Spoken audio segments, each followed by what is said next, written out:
स्त्री अशिष्ट रूपर प्रतिषेध अधिनियम। इसके टॉप 40 महत्वपूर्ण MCQ हैं जो कि विगत परीक्षा UPSI में पूछे गए हैं व आने वाली UPSI परीक्षा की दृष्टि से महत्वपूर्ण हैं। आइए आपका पहला सवाल है, स्त्री अशिष्ट रूपर प्रतिषेध अधिनियम कब पारित हुआ? तो आपका सही जवाब होगा ऑप्शन बी 1986 में पारित हुआ। कितनी?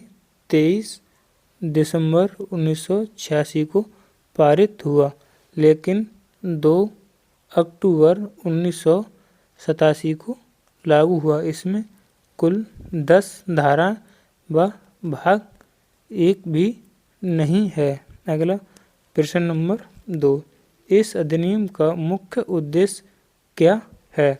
महिलाओं के लिए दहेज को रोकना? नहीं, यह तो दहेज प्रतिषेध अधिनियम में था, दहेज लेना और देने पर रोक।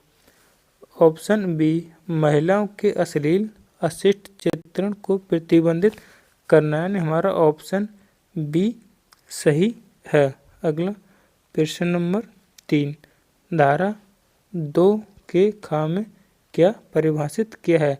धारा 2 में कुछ महत्वपूर्ण परिभाषाओं को परिभाषित किया है, जैसे धारा 2 के क में विज्ञापन, 2 के ख में वितरण, धारा 2 के ग में स्त्री अशिष्ट रूपण, हमारा इसमें ऑप्शन बी सही है। प्रश्न नंबर 4, स्त्री अशिष्ट रूपण का अर्थ क्या है? महिला की आकृति का सम्मानजनक चित्रण, यह गलत। महिला की आकृति, रूप या शरीर का ऐसा चित्रण जो अश्लील, अपमानजनक या सार्वजनिक नैतिकता भ्रष्ट करने वाला हो, यानी हमारा ऑप्शन इसमें बी सही है। अगला प्रश्न नंबर 5, धारा 3 किससे संबंधित है? धारा 3 प्रकाशन पर प्रतिषेध, यानी विज्ञापन में स्त्री अशिष्ट रूपण का प्रतिषेध, यानी हमारा इसमें ऑप्शन बी सही है, यानी विज्ञापनों पर रोक। अगला प्रश्न नंबर 6, धारा 4 के अनुसार क्या प्रतिषेध है? तो धारा 4 में है उत्तर पुस्तिका व डाक द्वारा भेजे जाने चित्रण पर रोक, यानी हमारे इसमें ऑप्शन बी सही है। पुस्तक, पेपर, लेखन, चित्र, फोटो आदि में स्त्री अशिष्ट रूपण का प्रकाशन, बिक्री, वितरण हेतु नहीं है, यानी हमारा ऑप्शन बी सही। अगला प्रश्न नंबर 7, धारा 5 में किसकी शक्ति है? दंड देने की। धारा 6 में तलाशी, जब्ती और प्रवेश की शक्ति किस में है? धारा 5 में, यानी हमारा ऑप्शन बी सही है। अगला प्रश्न नंबर 8, धारा 6 के अनुसार पहले अपराध पर दंड क्या है? तो हमारा ऑप्शन ए 2 वर्ष का कारावास और या 2000 रुपये का जुर्माना, हमारा ऑप्शन ए सही है। प्रश्न नंबर 9, दोबारा अपराध करने का अधिकतम दंड क्या है? दोबारा अपराध करने पर, प्रथम करने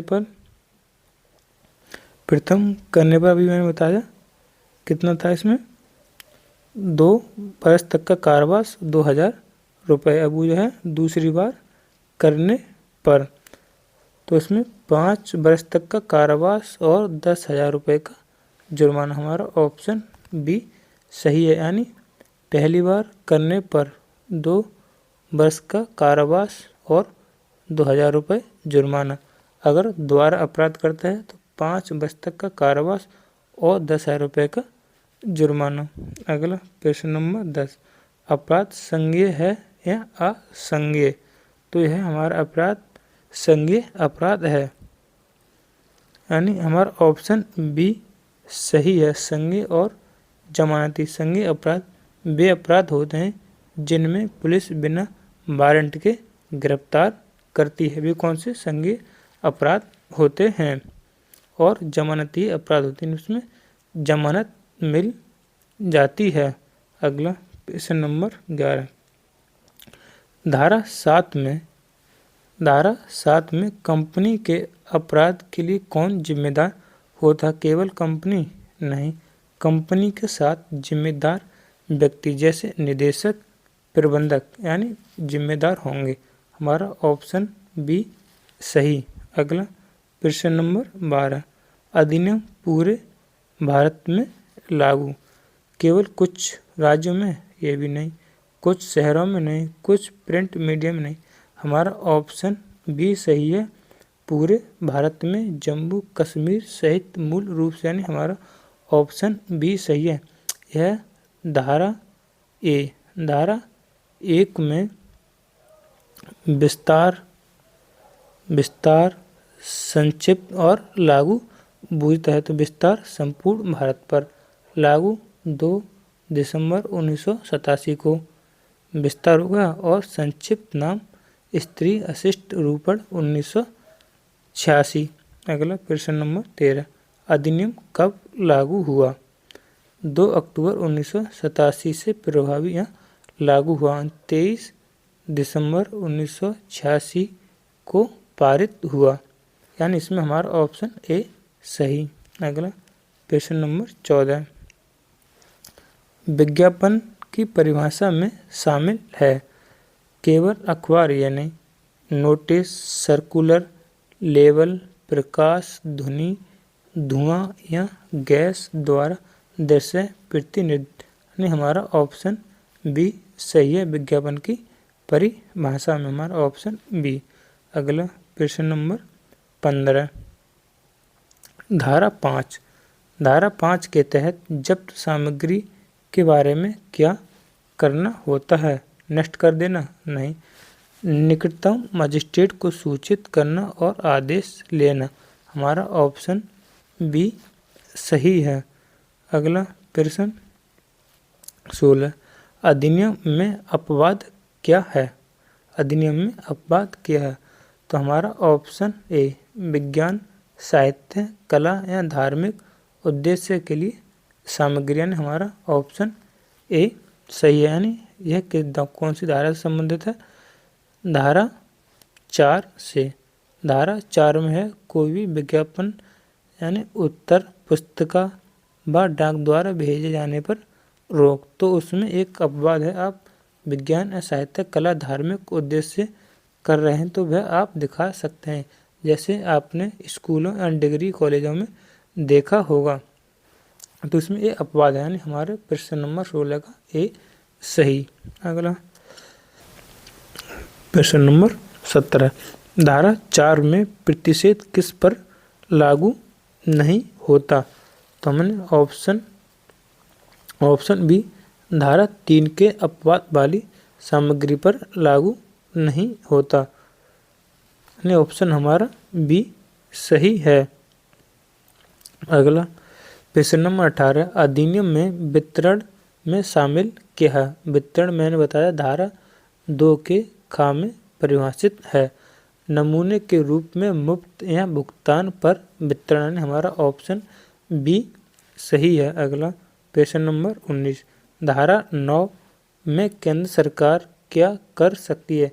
नियम दंड बढ़ाना? नहीं, अधिकार रद्द करना? नहीं, कोई नहीं। तो हमारा ऑप्शन ए सही है, नियम बनाना। अगला प्रश्न नंबर 20, अधिनियम में लेबल का अर्थ क्या है? पैकेज पर चिपका लिखा मुद्रित पदार्थ, यानी हमारा ऑप्शन ए सही है। अगला प्रश्न नंबर 21, धारा 5 में प्रवेश किसके बिना निजी घर में नहीं किया जा सकता, यानी हमारा ऑप्शन ए मजिस्ट्रेट वारंट पर। अगला प्रश्न नंबर 22, यह अधिनियम मुख्य रूप से किस मीडिया पर केंद्रित है? केवल डिजिटल? नहीं, प्रिंटेड मीडिया, विज्ञापन, प्रकाशन पर केंद्रित है, यानी हमारा ऑप्शन ए सही है। अगला प्रश्न, धारा 6 के तहत अपराध जमानतीय है, यानी हमारा ऑप्शन ए यह अपराध जमानतीय और संज्ञेय हैं। अपराध और जमानतीय हैं। यह किसमें है? धारा 8 में अपराध की प्रवृत्ति। संज्ञेय और जमानतीय। संज्ञेय अपराध वे अपराध जिन्हें पुलिस बिना वारंट के गिरफ्तार कर सकती है। असंज्ञेय अपराध जिन्हें पुलिस वारंट से गिरफ्तार करती है। अगला प्रश्न नंबर 24। अधिनियम में प्रकाशन में शामिल नहीं है।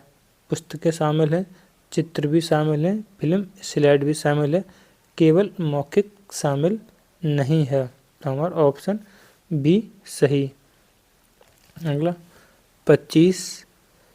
धारा 3 का उल्लंघन करने पर दंड धारा किस में है? तो हमारा ऑप्शन बी धारा 6 में। कितना दंड है? प्रथम बार करने पर 2 वर्ष का कारावास 2000 रुपये। अगर दूसरी बार करता है तो 5 वर्ष का कारावास और 10,000 रुपये। अगला प्रश्न नंबर 27। अधिनियम में कितनी मुख्य धारा हैं? तो हमारा ऑप्शन बी मुख्य 10 धारा हैं। हमारा ऑप्शन बी सही मुख्य रूप से 10 धारा हैं।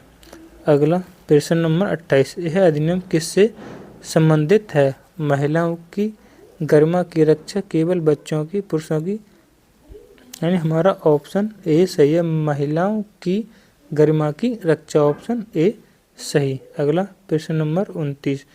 धारा 8 के अनुसार अपराध की प्रकृति क्या है? तो हमारा ऑप्शन ए सही। संज्ञेय और जमानती अपराध, ऑप्शन ए सही।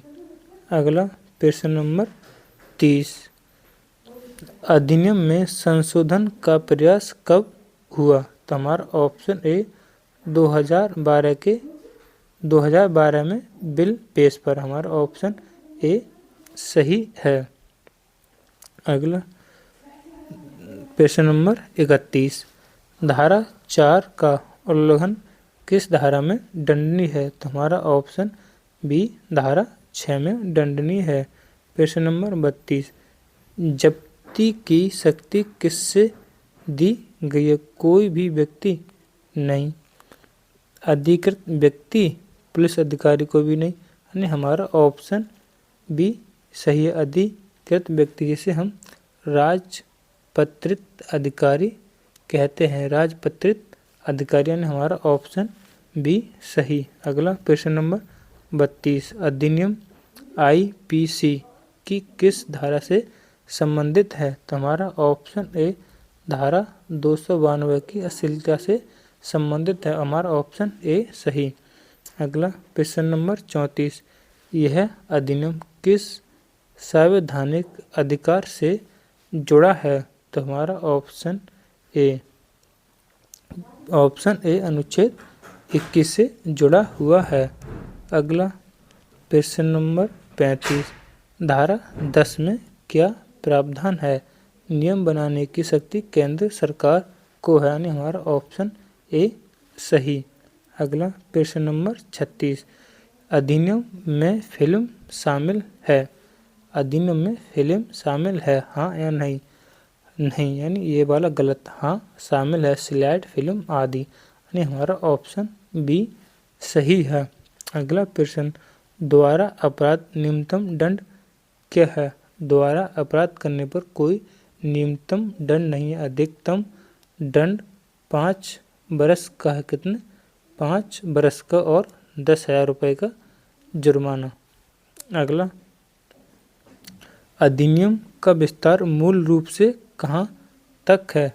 तो ऑप्शन ए पूरे भारत में, जम्मू कश्मीर सहित, अन्य, हमारा ऑप्शन ए सही है। अगला प्रश्न नंबर 40। यह अधिनियम महिला के किस अधिकार की रक्षा करता है? तो हमारा ऑप्शन ए गरिमा और सम्मान की रक्षा करता है। अगर आपको हमारी यह दहेज प्रतिषेध अधिनियम की क्लास पसंद आई हो तो हमारे चैनल को ज़रूर सब्सक्राइब व वीडियो को लाइक शेयर करें। इसी प्रकार हम आपको इन महत्वपूर्ण धाराएं कराते रहेंगे। हमने कल दहेज प्रतिषेध अधिनियम की 40 महत्वपूर्ण प्रश्न किए। आज हमने स्त्री अशिष्ट रूपण के 40 महत्वपूर्ण प्रश्न किए हैं। आप कमेंट करके बताएं कल किस टॉपिक के महत्वपूर्ण प्रश्न करने हैं। अगर आपको हमारी वीडियो पसंद आई तो चैनल को ज़रूर सब्सक्राइब व लाइक करें। जय हिंद, वंदे मातरम।